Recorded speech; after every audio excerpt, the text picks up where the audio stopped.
Film dimulai dengan suasana kompleks perumahan Gang Sentiong yang tenang dan damai tanpa ada gangguan dari para tetangga yang lagi ngegosip bareng tukang sayur. Di sana terlihat ada seorang bocil bersama kakeknya lagi makan nasi campur kecap di pinggir jalan. Bocil ini namanya Kit, sedangkan kakeknya sering dipanggil Lolo. Karena nggak punya uang, mereka pun dengan asyik hidup jadi gelandangan dan tidur di satu emperan ke emperan yang lainnya.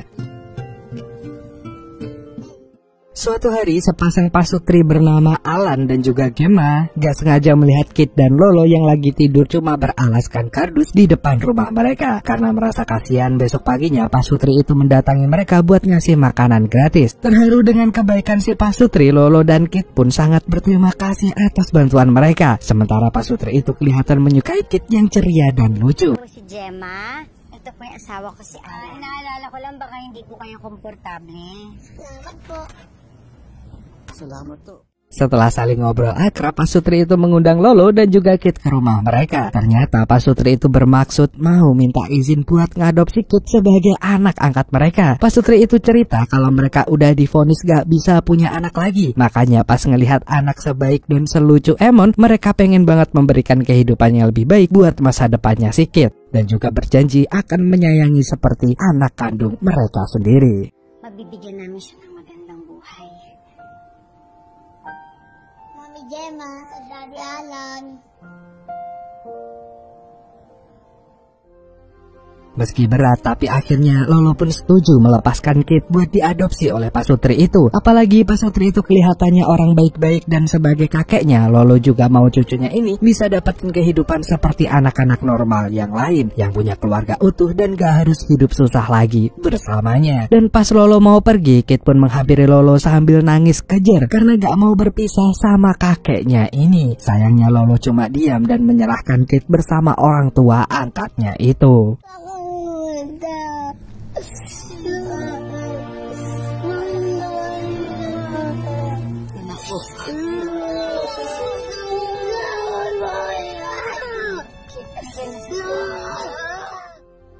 Malamnya pas semua orang sudah tidur, Kit diam-diam menyelinap keluar rumah sambil membawa beberapa barang. Dan ternyata di luar sudah ada Lolo yang dari tadi nungguin Kit. Jadi sebenarnya semua ini cuma akal-akalan mereka aja buat ngibulin si pasutri biar bisa mencuri barang-barang berharga di rumah itu. Pasangan kakek dan cucu ini selain jadi gembel, ternyata mereka juga kerja part-time jadi penipu ulung guys. Gak pakai basa-basi, mereka pun langsung kabur secepat kilat dari sana. Loh, bang, ternyata ya Anda.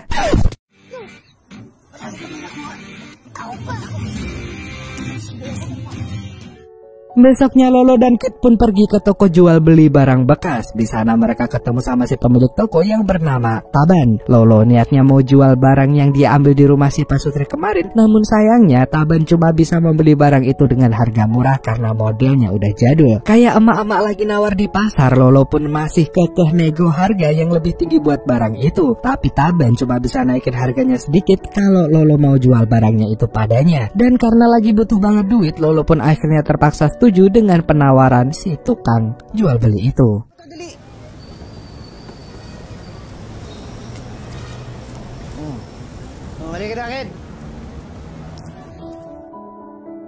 Berhubung udah punya uang banyak, Lolo pun ngajakin Kit buat beli baju baru di Ramayana. Pas udah ganti baju, penampilan mereka pun berubah 180 derajat Celcius dan gak kelihatan sama sekali kalau mereka itu sebenarnya adalah sepasang gelandangan.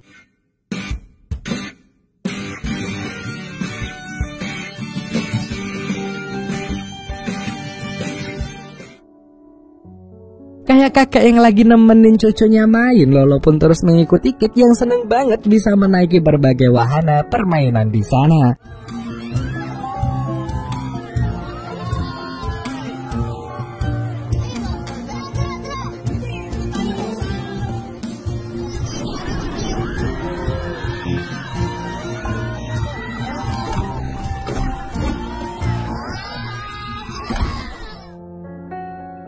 Habis seharian main di Dufan, malamnya mereka lanjut pergi karaokean, melupakan sejenak kondisi hidup mereka yang sulit. Lolo terlihat menikmati bernyanyi lagu favoritnya bersama cucu kesayangannya itu. Anjir. Tapi aku rasa seneng karaoke. Senengnya LC-nya ya? Enggak, senengnya karaoke.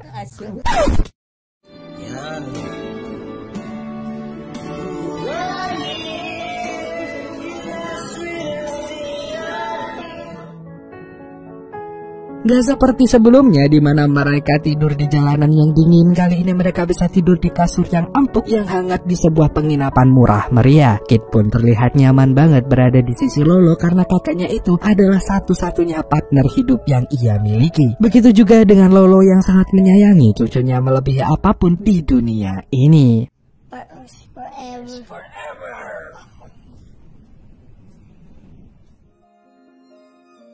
Besoknya mereka menyusun rencana lagi untuk mencari pendonor baru bagi kelangsungan hidup mereka selanjutnya. Kali ini target mereka adalah seorang wanita karir yang tinggal sendirian di rumah gedongnya. Masih dengan cara andalan mereka, Lolo dan Kit menunggu di depan rumah wanita itu dengan pakaian compang-camping ala si gembel. Dan strategi mereka pun berhasil memancing wanita itu supaya iba melihat kondisi mereka yang terlunta-lunta di jalanan.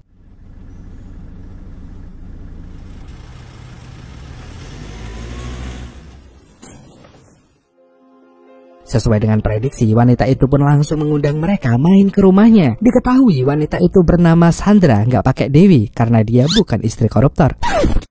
Sebab saat ini ia betah menjomblo karena belum tertarik buat merit soalnya masih punya trauma masa lalu sama keluarganya. Selesai cerita soal dirinya, Sandra pun nanya kepada Kit sudah sekolah atau belum. Dengan polosnya Kit bilang dia nggak pernah sekolah karena mereka nggak punya uang sama sekali. Sama seperti si pasutri waktu itu, Sandra pun langsung berniat buat ngadopsi si Kit. Sandra juga cerita kalau sebenarnya ia diadopsi pas kecil karena ditinggalin sama orang tuanya. Makanya ia bisa memahami bagaimana kondisi Kit yang sedari kecil udah nggak punya orang tua itu. Naging ganito ang buhay ko.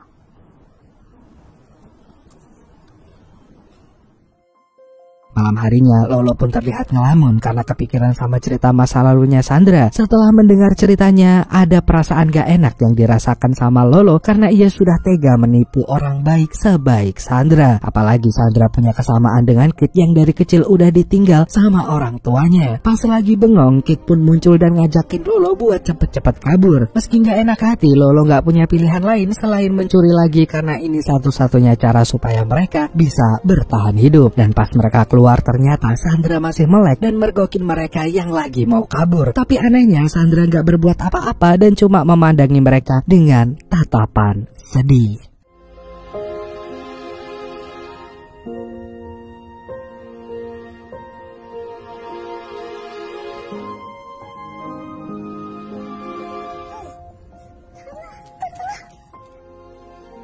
Setelah itu mereka pun merayakan keberhasilan mereka dengan karaokean lagi. Lolo yang melampiaskan beban hidupnya pun pulang ke dalam kondisi mabuk. Pas sampai penginapan, Lolo langsung mencurahkan semua keluh kesahnya itu kepada sang cucu. Ia pun bertanya-tanya jika Tuhan itu memang ada, kenapa ia harus hidup nelangsa dan berakhir menyedihkan seperti ini. Padahal ia orang yang pekerja keras dan rajin beribadah.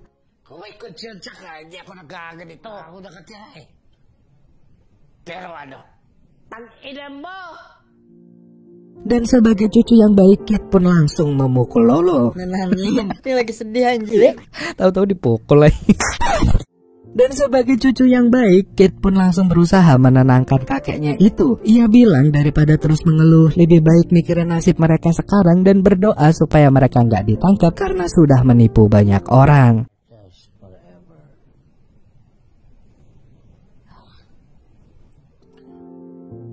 Hari berikutnya pas lagi makan di warteg Mbak Ayu, Kit mupeng melihat anak-anak seumurannya pada bisa pergi ke sekolah. Kit pun nanya kenapa ia nggak bisa sekolah aja, apalagi ia belum bisa membaca di usianya sekarang. Saat itu Lolo cuma bilang kalau belajar itu nggak cuma bisa didapatkan dari sekolah aja, tapi di jalanan ia juga bisa belajar gimana caranya bertahan hidup, karena hal itu jauh lebih penting untuknya sekarang. Didikannya keras, Pak. Keras bro. Tapi bener sih, bertahan hidup itu nggak diajarin di sekolah. Mamamatay ka din at walang laman ang tiyan mo.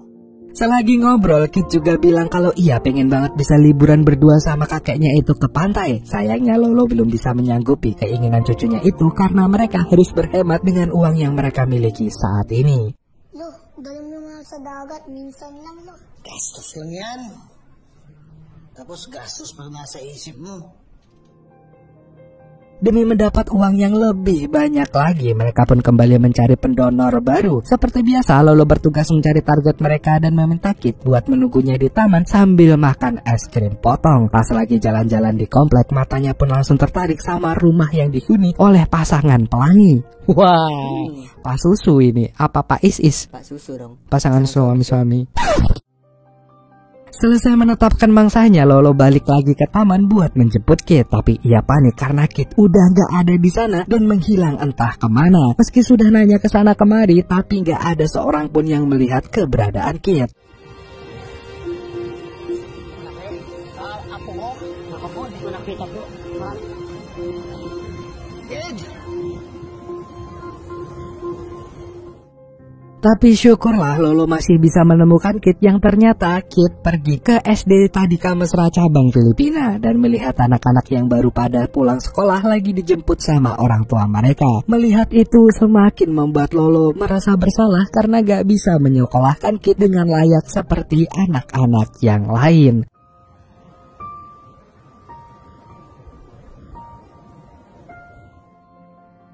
Demi menghibur Kit yang sedih karena nggak bisa sekolah, Lolo pun berniat ngajakin Kit main ke pasar malam. Tapi ia butuh uang dulu supaya bisa pergi ke sana. Alhasil Lolo pun kembali mengunjungi tokonya Taban buat menjual barang curiannya lagi. Sama seperti sebelumnya, barangnya itu cuma bisa dijual dengan harga murah. Dan sebagai gantinya, ia minta ditukar sama kamera jadul yang sudah nggak kepake miliknya Taban.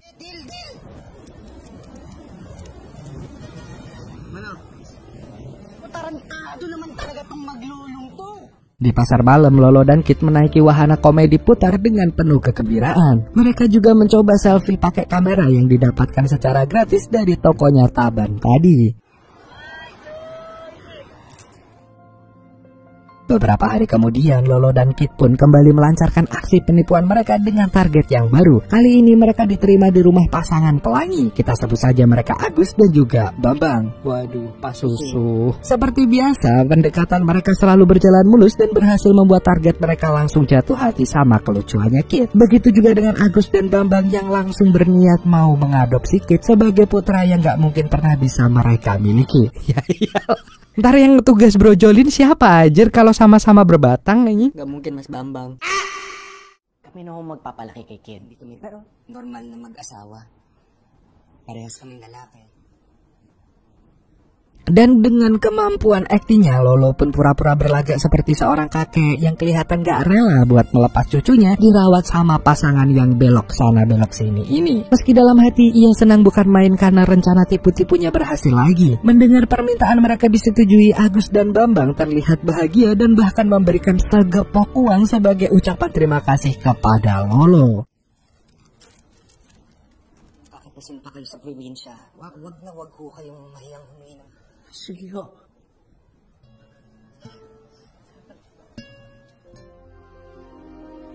Malamnya, setelah berhasil menyusup ke dalam rumah dan mengambil barang-barang berharga milik pasangan pelangi itu, Kit pun langsung bergegas keluar dan memberikan semua barangnya kepada Lolo. Sialnya mereka keburu ketahuan sama Agus dan Bambang pas mau kabur, hingga akhirnya mereka dikejar-kejar sampai jalanan. Naasnya pas Kit nyebrang jalan, ia nggak sengaja ketabrak sama kendaraan yang lagi lewat saat itu. Di situ Lolo pun panik setengah mati saking takutnya kalau nyawa Kit dalam bahaya.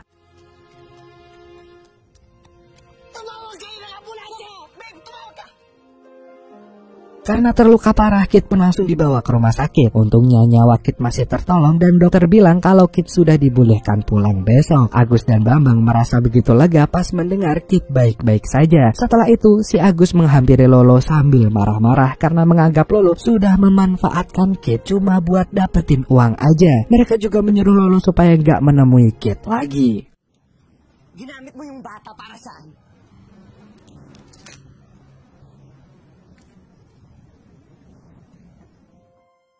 Pas Lolo mau pergi, Kit tiba-tiba muncul dan mengejarnya. Lolo kaget sekaligus khawatir karena cucunya ini kabur padahal masih dalam kondisi terluka seperti itu. Kit bilang kalau ia nggak bisa hidup sendirian tanpa kehadiran kakeknya, dan ia juga percaya kalau kakeknya itu nggak akan pernah pergi meninggalkannya. Lolo pun merasa terharu karena cucunya itu ternyata sangat menyayanginya. Demi menyenangkan cucunya itu, Lolo pun ngajak Kit buat jalan-jalan ke pantai seperti yang diinginkan Kit waktu itu. Mendengar itu, Kit langsung lompat kegirangan saking bahagianya karena ia akhirnya bisa mewujudkan impiannya buat pergi berlibur ke pantai. Seminggu kemudian setelah kondisi Kit pulih kembali, mereka pun pergi berlibur ke pantai bersama. Selama dalam perjalanan, Kit terlihat begitu senang karena ini pertama kalinya mereka bisa liburan keluar selain pergi ke taman hiburan ataupun cuma karaoke doang. Di pantai mereka pun langsung senang-senang bersama seperti sebuah keluarga yang bahagia.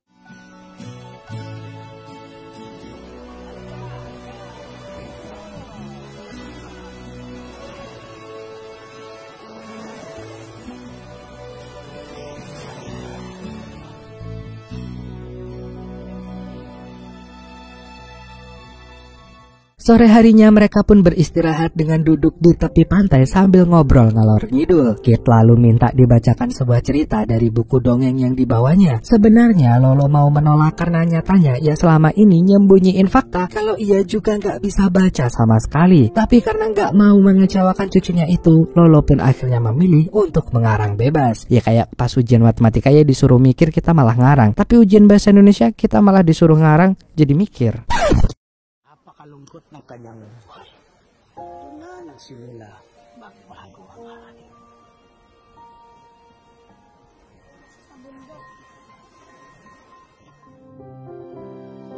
Malamnya di saat Kit sudah tidur nyenyak, Lolo pun teringat pada masa lalunya yang begitu kelam. Dimana dulu tuh ia orang yang sukanya mabuk-mabukan dan menganggap dirinya gak berguna karena semua orang pergi meninggalkannya. Bahkan saking gak kuat buat hidup lagi, ia hampir mau COD-an sama malaikat maut. Tanpa diduga keajaiban muncul. Pas mau COD-an, tiba-tiba ia mendengar suara tangisan bayi. Dan ternyata bayi yang ia temukan itu adalah seekor kukang. Tahu-tahu nemu bayi kukang. Bagus juga nih kukangnya. Biar lah.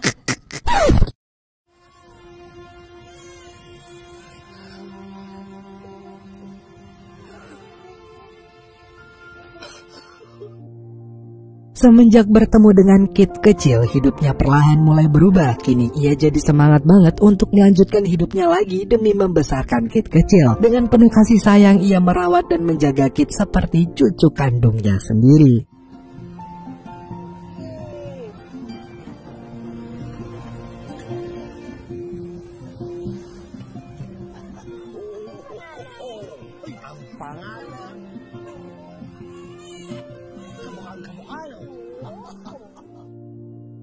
Dan selesai berlibur, mereka kembali menjalani rutinitas mereka sehari-hari. Apalagi kalau bukan mencari pendonor baru untuk aksi tipu-tipu mereka. Kali ini mereka mengincar lagi seorang pasutri yang gak punya anak. Pasutri ini cerita kalau anak mereka udah tiada karena sakit keras 6 bulan yang lalu. Sejak saat itu mereka kayak kehilangan semua hal yang berharga di dunia ini. Makanya pas ngelihat Kit, mereka merasa seperti punya semangat buat bangkit kembali. Mereka bahkan menganggap Kit sebagai seorang anak yang diberkati Tuhan. Mendengar ucapan pasutri itu entah kenapa bikin Lolo merasa sangat bersalah karena sudah menghambat masa depan Kit yang seharusnya bisa jadi jauh lebih baik daripada dirinya. Willing ho kaming tumulong sa inyo.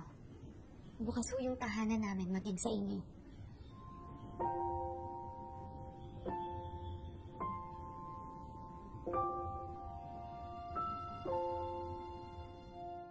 Meski berat untuk berpisah, tapi kali ini Lolo akhirnya rela untuk melepaskan Kit untuk benar-benar diadopsi oleh orang tua angkatnya itu. Ia baru menyadari kalau selama ini sudah bersikap egois karena membiarkan Kit hidup menderita bersamanya. Padahal Kit ini bisa banget bersekolah, hidup dengan lebih layak, dan punya masa depan yang cerah kalau punya keluarga utuh yang sangat menyayanginya.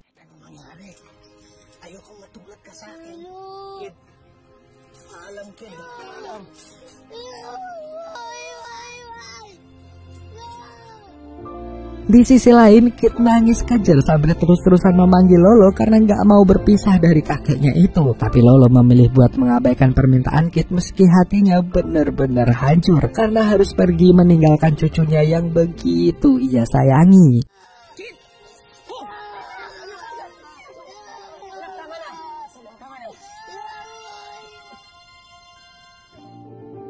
Gak mau menyerah, Kit pun diam-diam pergi dari rumah buat mencari Lolo. Sayangnya ia gak bisa menemukan keberadaan kakeknya itu dimanapun. Bahkan pas nyari di tempatnya Taban, Lolo juga gak ada di sana.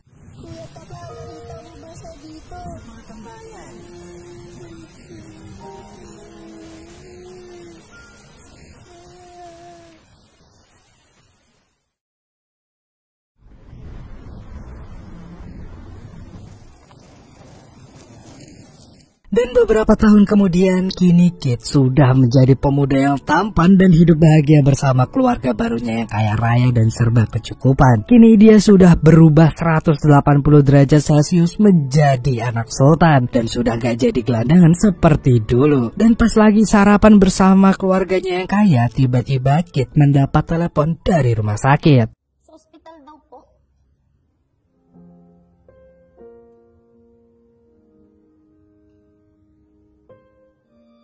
Karena penasaran siapa yang menghubunginya, Kit pun segera pergi ke rumah sakit untuk mencari tahu. Dan ternyata di sana ia kembali bertemu dengan Lolo yang kini sedang terbaring lemah di rumah sakit. Dan betapa bahagianya Lolo karena akhirnya bisa melihat cucu kesayangannya itu lagi setelah sekian lama mereka berpisah. Kit pun juga langsung menangis bahagia saat mereka bisa merasakan kembali sentuhan hangat dan penuh kasih sayang dari kakek tercintanya itu. Meninggal tuh.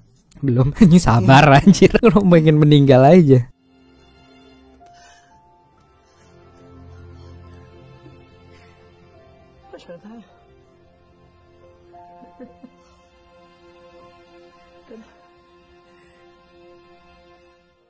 Menuruti keinginan kakeknya, Kit pun langsung ngajakin Lolo pergi melakukan hal-hal yang sering mereka lakukan bersama-sama dulu. Dan destinasi pertama mereka pergi ke tokonya Taban. Di sana Taban seneng banget akhirnya bisa bertemu sama pelanggan setianya lagi. Meski udah bertahun-tahun lamanya, tapi toko itu sama sekali gak berubah sedikit pun. Kedatangan mereka ke sana adalah untuk menjual lagi kamera yang pernah diambil sama si Lolo.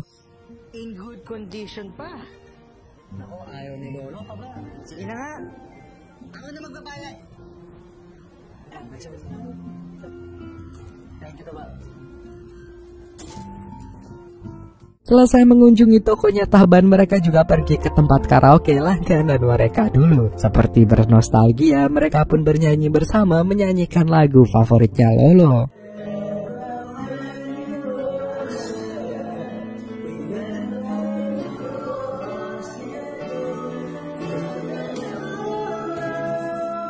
Tapi kebersamaan mereka nggak bisa berlangsung lama karena nggak lama kemudian Lolo pun menghembuskan nafas terakhirnya di pelukan sang cucu kesayangannya itu. Dan kepergian sang kakek pun membuat Kit gak kuasa menahan rasa kehilangan yang begitu menyakitkan.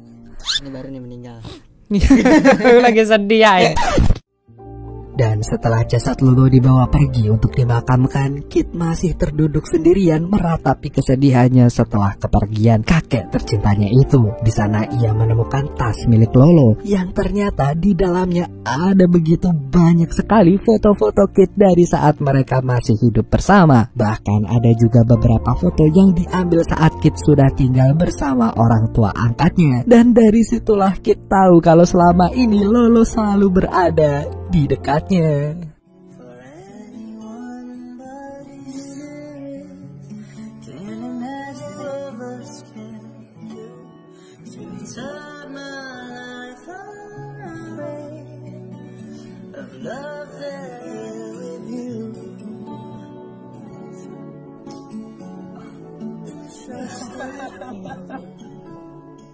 Meski mereka sudah gak bisa bersama lagi, tapi Kit akan selalu mengenang kakek tercintanya itu jauh di lubuk hatinya yang paling dalam. Karena ia tahu betapa sang kakek sangat menyayanginya sampai akhir hayatnya.